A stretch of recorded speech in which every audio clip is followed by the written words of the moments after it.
അഭിനന്ദൻ വർദ്ധമാനെ അല്പസമയത്തിനകം പുറത്തേക്ക് കൊണ്ടുവരും, മാധ്യമങ്ങൾക്ക് മുന്നിൽ എത്തിക്കും എന്ന് വേണം കരുതാൻ. അതിനുള്ള കാര്യങ്ങൾ അവിടെ പുരോഗമിച്ചു വരികയാണ്. ഉണ്ണി ചേരുന്നു. ദുഃഖകരമായ വാർത്തകൾ അതിർത്തിയിൽ നിന്ന് പുറത്തു വരുന്നു. 5 ഇന്ത്യൻ സൈനികർ ഏറ്റുമുട്ടലിൽ ഹന്ദ്വാരയിൽ ഭീകരരുമായുള്ള ഏറ്റുമുട്ടലിൽ മരിച്ചു. 8 പേർക്ക് പരിക്കേറ്റു. ഏറ്റുമുട്ടലിൽ 2 ഭീകരരും കൊല്ലപ്പെട്ടു. ഉണ്ണി ചേരുന്നു. ഉണ്ണി, അതിർത്തി അശാന്തമായി തുടരുകയാണ്. ഒപ്പം ഭീകരാക്രമണവും തുടർച്ചയായി ഉണ്ടാകുന്നു. ഇപ്പോഴും ഏറ്റുമുട്ടൽ തുടരുകയാണോ? എന്താണ് ഏറ്റവും പുതിയ വിവരങ്ങൾ?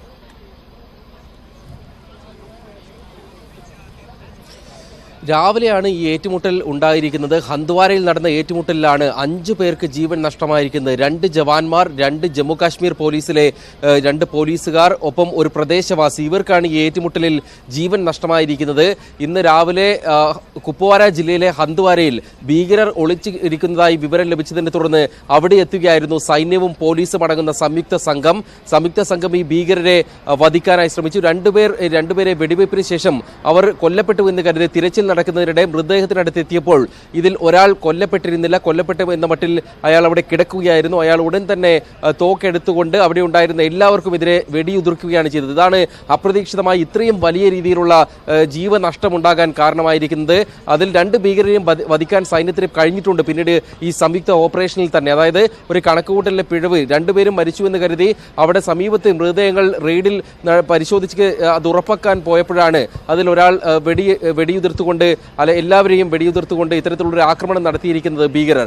കഴിഞ്ഞ കുറേ നാളുകളായി ഇത്തരത്തിൽ ഭീകരരെ പറ്റിയുള്ള വിവരം ലഭിച്ചാൽ ഉടൻ അവരെ തുരത്താനും അവരെ കീഴടക്കാനുമുള്ള നീക്കങ്ങളുമായി സൈന്യം മുന്നോട്ട് പോവുകയായിരുന്നു. സമാനമായ വിവരം ലഭിച്ചപ്പോഴാണ് ഇന്നും ഈ ഏറ്റുമുട്ടലിലേക്ക് കാര്യങ്ങൾ എത്തിയിട്ടുള്ളത്. അതേസമയം അതോടൊപ്പം തന്നെ ചേർത്ത് വയ്ക്കാവുന്ന മറ്റൊരു കാര്യം, പാകിസ്ഥാന്റെ പ്രകോപനം അതിർത്തിയിൽ തുടരുക തന്നെയാണ്. മെന്താർ സെക്ടറിലും പൂഞ്ചിലും കൃഷ്ണഘാട്ടിയിലും വീണ്ടും വെടിനിർത്തൽ കരാർ ലംഘനം ഉണ്ടായിരിക്കുകയാണ്. 6 മണിയോടുകൂടിയാണ് പാകിസ്ഥാൻ വെടിനിർത്തൽ കരാർ ലംഘിച്ചുകൊണ്ട് വെടിവെച്ചിരിക്കുന്നത്. മോർട്ടാറുകൾ ഉപയോഗിച്ചുകൊണ്ടുള്ള ആക്രമണവും ഉണ്ടാകുന്നുണ്ട്. മാത്രമല്ല ഷെൽ പ്രയോഗങ്ങളും സമീപത്തെ ഗ്രാമീണവാസികൾക്ക് മേൽ ഉണ്ടാകുന്നുണ്ട്. ഏതായാലും അഭിനന്ദനെ വിട്ടയക്കുമ്പോൾ പാക് പ്രധാനമന്ത്രി ഇമ്രാൻഖാൻ പറഞ്ഞത് ഇതൊരു സമാധാന സൂചനയാണ്, സമാധാനത്തിന്റെ സന്ദേശം, സൗഹൃദ സന്ദേശം നൽകിക്കൊണ്ടാണ് ഈ ഒരു പ്രവർത്തനം. പാക് വിദേശകാര്യമന്ത്രിയും ചർച്ചയ്ക്ക് ഇന്ത്യയെ ക്ഷണിക്കുന്നു. അപ്പോഴുമൊക്കെ പാകിസ്ഥാന്റെ പ്രകോപനം അതിർത്തിയിൽ തുടരുന്നു. പാക് പിന്തുണയോടുകൂടി ഇന്ത്യയിലേക്ക് വരുന്ന ഭീകര സംഘടനകളുടെ ഭാഗത്തു നിന്നും ആക്രമണങ്ങളും അവർ ഇന്ത്യൻ സൈന്യത്തെ വധിക്കുന്ന സാഹചര്യവും ഉണ്ടാകുന്നു. അതുകൊണ്ട് തന്നെ സ്ഥിതിഗതികൾ സങ്കീർണമായി തുടരുകയാണ്. അഭിനന്ദൻ വർദ്ധമാൻ എന്ന ഇന്ത്യൻ സൈനികനെ, ഇന്ത്യൻ പൈലറ്റിനെ വിട്ടുതരാൻ പാകിസ്ഥാൻ തയ്യാറായിട്ടുണ്ട്. ആ വിംഗ് കമാൻഡർ 5:20 ഇന്ത്യക്ക് വിട്ടു നൽകിയിരിക്കുന്നത്. അദ്ദേഹത്തെ വിട്ടു നൽകുന്നതും അദ്ദേഹം രാജ്യത്തിലെ ജനങ്ങൾക്ക് മുന്നിലേക്ക് എത്തുന്നതും കാതോർത്തിരിക്കുമ്പോഴാണ് ഇത്തരത്തിലുള്ള ദുഃഖകരമായ നടുക്കുന്ന വാർത്തകൾ അതിർത്തിയിൽ നിന്നും കശ്മീരിൽ നിന്നും പുറത്തു വരുന്നത്. കശ്മീരിൽ നിന്ന് ദുഃഖകരമായ വാർത്തകൾ പുറത്തുവരുന്നു. 5 മരണം സംഭവിച്ചിരിക്കുന്നു. 20 പേർക്ക് പരിക്ക്. അതിൽ 10 CRPF ജവാന്മാരും 10 പേർ നാട്ടുകാരുമാണ്. കൃഷ്ണഘാട്ടി, പൂഞ്ച്, മെന്താർ മേഖലയിലെ ഇന്ത്യൻ പോസ്റ്റുകൾക്ക് നേരെ പാകിസ്ഥാൻ വെടിയുതിർക്കുന്നു എന്ന ഏറ്റവും പുതിയ വാർത്തയും പുറത്തുവരുന്നു. 6 മണി മുതൽ തുടർച്ചയായി പാകിസ്ഥാൻ വെടിവെപ്പ് നടത്തുന്നു, ഷെല്ലാക്രമണം നടത്തുന്നു. അഭിനന്ദനെ കൈമാറിയതിന് തൊട്ടു പിന്നാലെ പാകിസ്ഥാൻ ഇത്തരത്തിൽ അതിർത്തിയിൽ അശാന്തി വിതയ്ക്കുകയാണ്. അവർ വെടിനിർത്തൽ കരാറുകൾ ലംഘിക്കുന്നു. ഇതിനുള്ള ഇന്ത്യയുടെ തിരിച്ചടി അതെങ്ങനെയായിരിക്കും? ഇപ്പോൾ ശ്രീലാൽ, ഈ സാഹചര്യങ്ങൾ നമുക്കത്ര ചെറുതായി കാണാനാകില്ല. പാകിസ്ഥാന്റെ ഭാഗത്ത് തുടർച്ചയായ പ്രകോപനം ഉണ്ടായിക്കൊണ്ടിരിക്കുന്നു. ഇതിനെ ഇനി എങ്ങനെ നേരിടും? അത് ഏത് ഘട്ടത്തിലേക്ക് ഈ പോരാട്ടം എത്തും എന്നതൊക്കെ ഇനി മണിക്കൂറുകളിൽ വളരെ നിർണായകമല്ലേ? തീർച്ചയായും രഞ്ജിത്ത്, ഇതിനെ കയ്യും കെട്ടി നോക്കിയിരിക്കാൻ എന്തായാലും ഇന്ത്യക്ക് സാധിക്കുകയില്ല. ഇന്ത്യ ഒരു വലിയ നടപടിയെടുത്തത് ഒരു പ്രീഎംപ്റ്റീവ് ആക്ഷൻ എന്ന് പറഞ്ഞിട്ട് സൈനികേതര നടപടിയായിട്ട് ഇന്ത്യ എടുത്തത് ഇന്ത്യക്ക് സ്വയം പ്രതിരോധിക്കാനുള്ള ഒരു നടപടിയുടെ ഭാഗമായിട്ടാണ് ഈ വ്യോമസേന ആക്രമണം നടത്തിയത്. ഈ ഭീകര ക്യാമ്പുകൾക്ക് നേരെയുണ്ടായ ആക്രമണം ബാൽക്കോട്ടിൽ.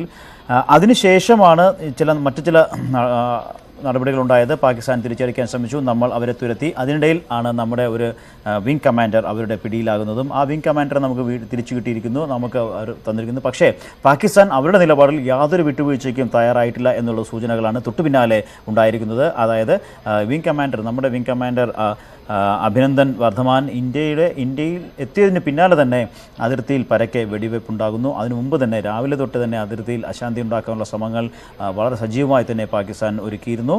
വെടിവെപ്പുണ്ടാകുന്നു, തിരിച്ചു വെടിവെക്കുന്നു, നമ്മുടെ സൈനികർ വീണ്ടും കൊല്ലപ്പെടുന്നു. ഇത് തീർച്ചയായും ഇതിനെതിരെ പ്രതികരിക്കേണ്ട സമയം തന്നെയാണിത്. ഇതിനെതിരെ പ്രതികരിക്കുക തന്നെ വേണം. ആ കാര്യങ്ങൾ കൂടി വരും ദിവസങ്ങളിൽ വരുന്ന മണിക്കൂറുകളിൽ ഇന്ത്യൻ പ്രതിരോധ നേതൃത്വവും ഒപ്പം തന്നെ രാഷ്ട്രീയ നേതൃത്വവും തീരുമാനങ്ങൾ എടുക്കും. അതിന് തീരുമാനമെടുക്കാതെ മുന്നോട്ട് പോകാൻ സാധിക്കുകയുമില്ല. പാകിസ്ഥാനെ ഇങ്ങനെ നിയന്ത്രിക്കാതെ അഴിച്ചുവിടുന്ന ലോകരാജ്യങ്ങൾക്ക് മുന്നിൽ ഉള്ള ഒരു ചോദ്യമായി തന്നെ വരുന്നു. അവർ ലോകരാജ്യങ്ങളെ കൂടി ഉൾപ്പെടുത്തിക്കൊണ്ട് ഉള്ള ഒരു നടപടിയും നയതന്ത്രതലത്തിൽ നമ്മൾ സ്വീകരിക്കുന്ന കാര്യം സംശയമില്ല. നയതന്ത്രതലത്തിൽ നമ്മൾ ഇതിനു മുമ്പ് സ്വീകരിച്ച നടപടിയുടെ ഭാഗമായിട്ട് കൂടിയാണ് പാകിസ്ഥാൻ ഇപ്പോൾ ഇത്തരം ഒരു വിട്ടുവീഴ്ചയ്ക്ക് തയ്യാറായതും നമ്മുടെ വിംഗ് കമാൻഡറെ മടക്കി അയക്കാൻ തീരുമാനിച്ചതും. പക്ഷേ ലോകരാജ്യങ്ങളുടെ ശ്രദ്ധയിലേക്ക് ഇന്ത്യ കൊണ്ടുവരേണ്ടതും നമ്മൾ ഇനി ശ്രമിക്കാൻ പോകുന്നതുമായ കാര്യം അതിർത്തിയിൽ തുടർച്ചയായി നടക്കുന്ന ഇത്തരം വെടിവയ്പ്പുകൾ തന്നെയാണ്. പാകിസ്ഥാൻ സമാധാനം പ്രസംഗിക്കുകയും സമാധാനം അന്തരീക്ഷം ഇല്ലാതാക്കാനുള്ള നടപടികൾ സ്വീകരിക്കുകയും ചെയ്യുന്നു എന്നുള്ളതാണ് ഇപ്പോൾ ഉണ്ടാകുന്നത്. ഇത് ലോകരാജ്യങ്ങളുടെ മുന്നിൽ ഇന്ത്യ കൊണ്ടുവരും. അതിനുള്ള ശ്രമങ്ങൾ ഇന്നിപ്പോൾ ഈ ഇസ്ലാമിക രാഷ്ട്രങ്ങളുടെ യോഗത്തിൽ സുഷമ സ്വരാജ് നടത്തുകയും ചെയ്തു. പാകിസ്ഥാനെ പേരെടുത്ത് പറഞ്ഞില്ല എങ്കിൽ പോലും പാക് മണ്ണിൽ നിന്നും ഭീകരവാദത്തിന് പിന്തുണ നൽകുന്നു, അതിനെതിരെയുള്ള നടപടി ഉണ്ടാകണം എന്നുള്ള ഒരു ആവശ്യം തന്നെയാണ് സുഷമ സ്വരാജ് ഈ യോഗത്തിൽ മുന്നോട്ട് വെച്ചത്. നേരത്തെ മറ്റ് പ്രധാനപ്പെട്ട വേദികളിലും അത് റഷ്യ, ഇന്ത്യ, ചൈന ഉച്ചകോടിയിലായാലും വിദേശകാര്യമന്ത്രിമാരുടെ ഉച്ചകോടിയിലായാലും ഇതേ നിലപാട് തന്നെയാണ് സുഷമ സ്വരാജ് സ്വീകരിച്ചത്. അവിടെ പാകിസ്ഥാനെ പേരെടുത്ത് പറഞ്ഞ് തന്നെയുള്ള ആക്രമണങ്ങളായിരുന്നു നടത്തിയിരുന്നത്. വരും ദിവസങ്ങളിൽ ഇന്ത്യ ഇത്തരത്തിലുള്ള നയതന്ത്ര ശ്രമങ്ങൾ തുടരും, അത് ഊർജിതമാക്കും. മറ്റു രാജ്യങ്ങളിലേക്കുള്ള നമ്മുടെ അംബാസഡർമാർ അവർ ഈ വിഷയം അതാത് രാജ്യങ്ങളിലുള്ള അവരുടെ കൗണ്ടർ പാർട്സുമായിട്ട് പങ്കുവയ്ക്കുകയും അതിനുള്ള തെളിവ് നൽകുകയും എല്ലാം ഉണ്ടാകും. ഇത്തരത്തിൽ ഉള്ള അതായത് സമാധാനം പുനഃസ്ഥാപിക്കുന്നതിനുള്ള സാഹചര്യമല്ല പാകിസ്ഥാൻ അതിർത്തിയിൽ ഒരുക്കുന്നത്. ലോകരാജ്യങ്ങളുടെ ഇടപെടലിനെ തുടർന്ന് നമ്മുടെ വിംഗ് കമാൻഡറിനെ യുദ്ധത്തടവുകാരനായി പിടിച്ച വിംഗ് കമാൻഡറെ മടക്കി നൽകിയെങ്കിൽ പോലും മറ്റു നടപടികൾ പാകിസ്ഥാൻ്റെ ഭാഗത്തു നിന്നും പഴയതിനേക്കാൾ മോശമായ അവസ്ഥയിലേക്ക് തന്നെയാണ് നീങ്ങുന്നത്.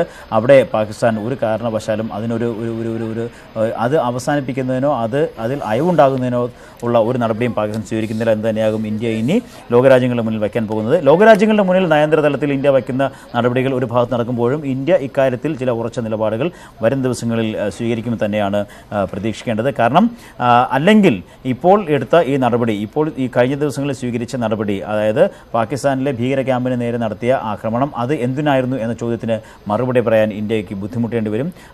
ആ ഒരു നടപടി എടുത്തത് പാകിസ്ഥാൻ്റെ ഭീകര കേന്ദ്രങ്ങൾ ഇല്ലാതാക്കാനായിരുന്നുവെങ്കിൽ അതിനുശേഷം ഇത്തരം ആക്രമണങ്ങൾ ഉണ്ടാകുമ്പോൾ ആ നടപടി യാതൊരു വിധത്തിലുള്ള ഫലവും ഉണ്ടാക്കിയിട്ടില്ല എന്നുള്ള വിമർശനമാകും ഉയരുക. അതിന് നമ്മുടെ സർക്കാരും ആ സർക്കാരിനെ നയിക്കുന്ന രാഷ്ട്രീയ നേതൃത്വവും മറുപടി പറയേണ്ടി വരും.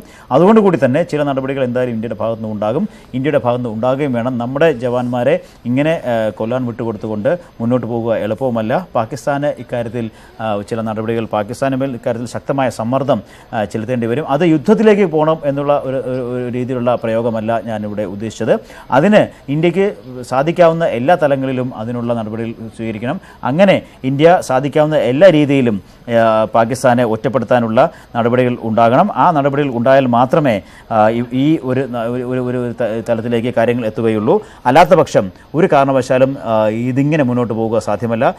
നമ്മൾ നേരത്തെ കണ്ടതാണ്, ഇന്ത്യ നയതന്ത്രതലത്തിൽ വലിയ തോതിലുള്ള വിജയം ഇന്ത്യ കൈവരിച്ചിരുന്നു. നയതന്ത്രതലത്തിൽ ഇന്ത്യ കൈവരിച്ച വിജയം കൊണ്ട് തന്നെയാണ് ഇപ്പോൾ നമുക്ക് ഈ നമ്മുടെ ധീരജവാനെ തിരിച്ചു കിട്ടിയതും. അതിന് അടുത്ത നടപടികളിലേക്ക് ഇന്ത്യ കടക്കേണ്ട സമയമായിരിക്കുന്നു എന്നുള്ളത് തന്നെയാണ്. അത്തരത്തിലുള്ള നടപടികൾ വരുന്ന ദിവസങ്ങളിൽ തീർച്ചയായും ഇന്ത്യയുടെ ഭാഗത്തു നിന്നും ഉണ്ടാകും. അതിനോടൊപ്പം തന്നെ ഇപ്പോഴുണ്ടാകുന്ന ഈ നടപടികൾക്ക് ഉള്ള മറുപടി നൽകുക എന്നുള്ളത് കൂടിയുണ്ട്. അത് എങ്ങനെയാകണം എന്ന് സംബന്ധിച്ച് വരുന്ന മണിക്കൂറുകളിൽ തീർച്ചയായും ചില സൂചനകൾ ഉണ്ടാകുമെന്ന കാര്യത്തിൽ സംശയമില്ല.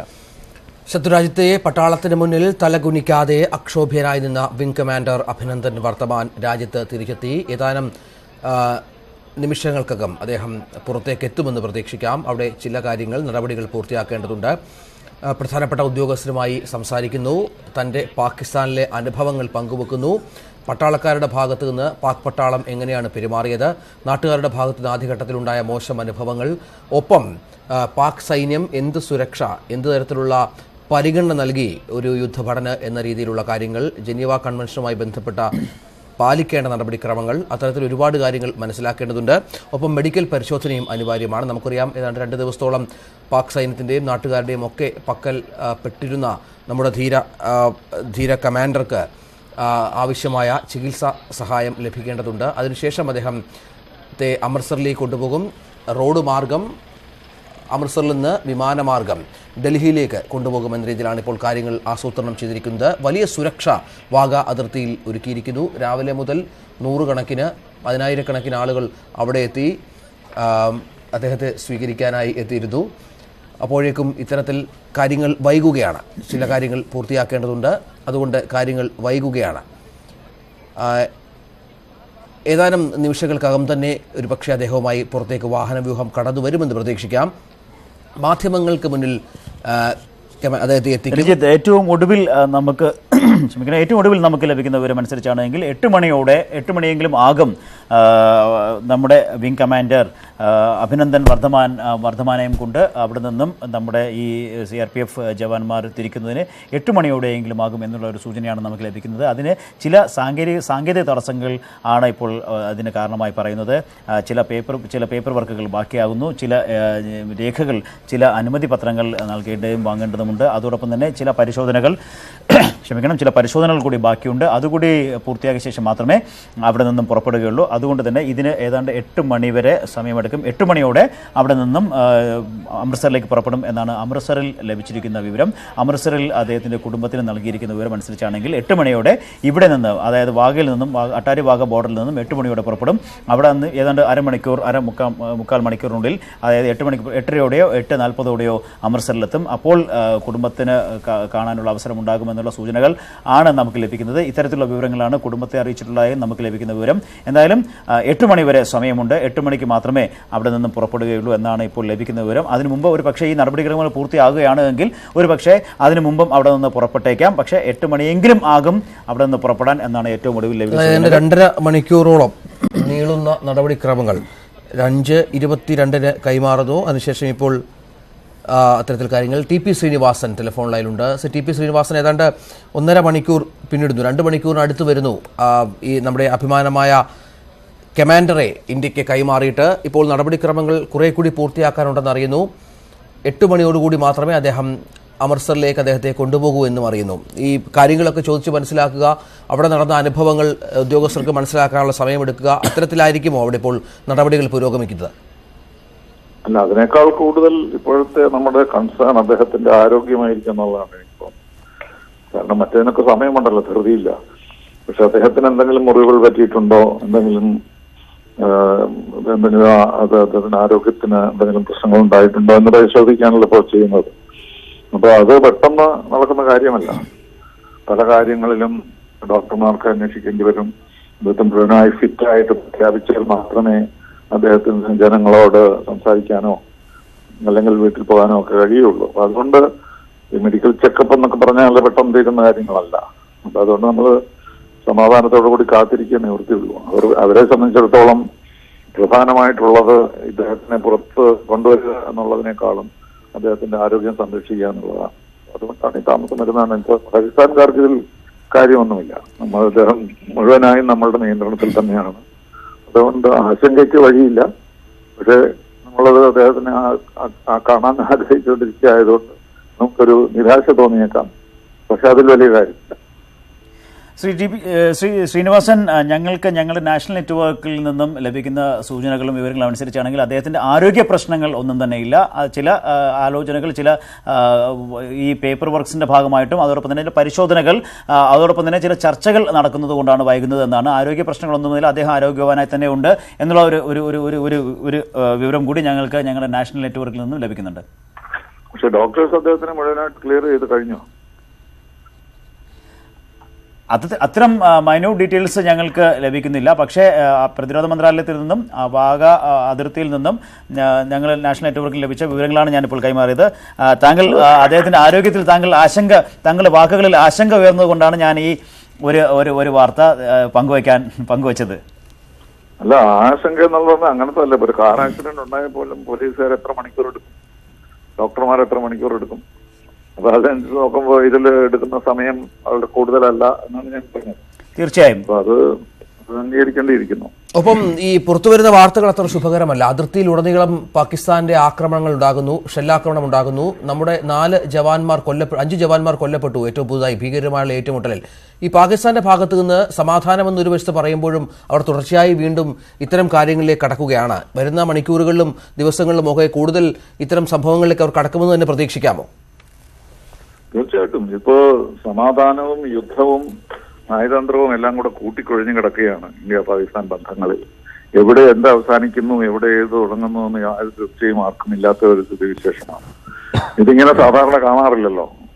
നയതന്ത്രം യുദ്ധം തുടങ്ങുമ്പോൾ നയതന്ത്രം ഇല്ലാതാകുന്നു, നയതന്ത്രം തുടങ്ങുമ്പോൾ യുദ്ധം ഇല്ലാതാകുന്നു എന്നൊക്കെയുള്ള ധാരണകളാണ് നമുക്കുള്ളത്.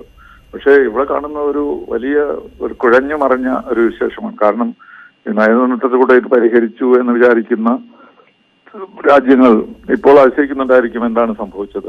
കാരണം ഇന്ത്യ അവരുടെ പീസ് ഓഫർ അംഗീകരിച്ചിട്ടില്ല. അതേസമയത്ത് തന്നെ യുദ്ധം നടക്കുകയാണ്. എന്താണ് ഓരോരുത്തരുടെയും മനസ്സിലുള്ളത് എന്നൊക്കെയുള്ള പ്രശ്നങ്ങൾ വരികയാണ്. അത് കുറച്ച് ദിവസങ്ങൾ എടുക്കും ഇതെല്ലാം ഒന്ന് തിരിഞ്ഞു വരാൻ. എന്താണ് യാഥാർത്ഥ്യം, എന്താണ് ഈ പ്രശ്നങ്ങൾ എന്നുള്ളത്. ശരി, നന്ദി, വളരെയധികം നന്ദി ശ്രീ ടി പി ശ്രീനിവാസൻ പ്രതികരിച്ചതിന്. രഞ്ജിത്ത്, അദ്ദേഹം പറഞ്ഞ വളരെ പ്രധാനപ്പെട്ട ഒരു കാര്യമാണ്.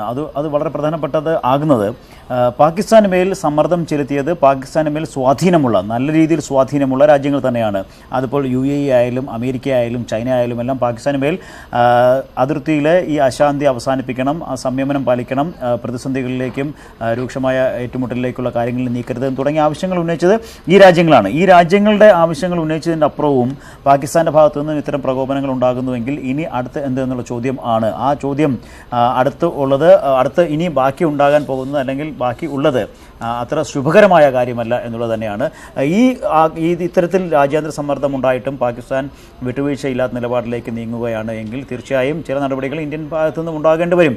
ഞാൻ നേരത്തെ സൂചിപ്പിച്ചതുപോലെ ചില ചോദ്യങ്ങൾ ബാക്കിയാവുന്നു. എന്തിനായിരുന്നു ഇങ്ങനെ നമ്മളെ ജവാന്മാരുടെ വെടിവെച്ച് കൊല്ലാൻ വിട്ടുകൊടുക്കാനായിരുന്നുവെങ്കിൽ എന്തിനായിരുന്നു അതിർത്തി കടന്നുള്ള ഈ നമ്മുടെ ഭീകര ക്യാമ്പിലേക്കുള്ള ആക്രമണം എന്നുള്ള ചോദ്യം വരും. അതിന് നമ്മുടെ ഭരണ നേതൃത്വം മറുപടി പറയേണ്ടി വരും. ആ ഭരണ നേതൃത്വത്തിന്, ആ സൈന്യത്തിന് ആ ചോദ്യത്തിന് മറുപടി പറയേണ്ട ഒരു അവസ്ഥ ഉണ്ടാകുമ്പോൾ അതിനുള്ള ചില നടപടികൾ അതിന് മറികടക്കുന്ന, അത് ന്യൂട്രലൈസ് ചെയ്യുന്ന ചില നടപടികൾ വീണ്ടും ഉണ്ടാകാനുള്ള സാധ്യതകൾ ഉണ്ട്. അത്തരത്തിലുള്ള ഒരു തലത്തിലേക്ക് ഇന്ത്യയെ തള്ളിവിടുന്ന ഒരു ശ്രമം തന്നെയാണ് ഇപ്പോൾ ഉണ്ടാകുന്നത്. അവിടെയാണ് ഇനി അങ്ങോട്ട് എന്ത് എന്ന ചോദ്യത്തിന് വളരെ പ്രസക്തമാകുന്നതും എന്താണ് നമ്മളെ കാത്തിരിക്കുന്നത് എന്നുള്ള ചോദ്യം പ്രസക്തമാകുന്നതും. നയതന്ത്ര തലത്തിൽ നേരത്തെ അദ്ദേഹം സൂചിപ്പിച്ചതുപോലെ ഇപ്പോൾ നയതന്ത്ര തലത്തിലുള്ള ശ്രമവും ഒപ്പം തന്നെ സൈനിക തലത്തിലുള്ള ശ്രമവും എല്ലാം കൂടി കൂട്ടിക്കുഴഞ്ഞു കിടക്കുന്ന ഒരു അവസ്ഥയിലാണ് ഇപ്പോൾ കാര്യങ്ങളുള്ളത്.